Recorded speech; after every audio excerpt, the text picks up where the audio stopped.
मित्रांनो, 26 मार्च गुरुवारच्या दिवशी रामनवमी आहे. रामनवमीच्या दिवशी देवघरासमोर बसायचं आहे आणि या गोष्टीचे वाचन करायचे आहे.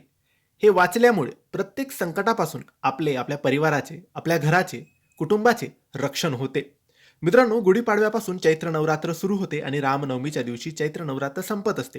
रामनवमीच्या दिवशी अनेको सेवा, अनेको उपासना कार्यक्रमामध्ये आपण सहभागी होऊ शकतो. स्वामींची सेवा, रामाची सेवा किंवा विष्णूची सेवा या दिवशी आपण करू शकतो. परंतु जर एका गोष्टीचे वाचन आपण या दिवशी केले तर आपल्या घराचे, परिवाराचे रक्षण होईल. हे रक्षा स्तोत्र आहे मित्रांनो. आणि हे म्हणजे तुम्हाला सकाळी रामनवमीच्या दिवशी किंवा संध्याकाळी देवघरासमोर बसायचं, अगरबत्ती, दिवा लावायचा, आपल्या मनातली इच्छा, आपल्याला जे मागायचं आहे, सगळ्यांना सुखी ठेव, सगळ्यांचे रक्षण कर, अशी प्रार्थना करायची आहे आणि त्यानंतर याचे वाचन करायचे आहे. हे म्हणजे तुम्हाला नित्यसेवा, स्वामींची नित्यसेवा या पोथीतून रामरक्षा एक वेळेस वाचायची आहे.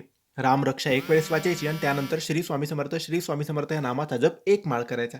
या दोन गोष्टी तुम्ही नक्की करा. धन्यवाद.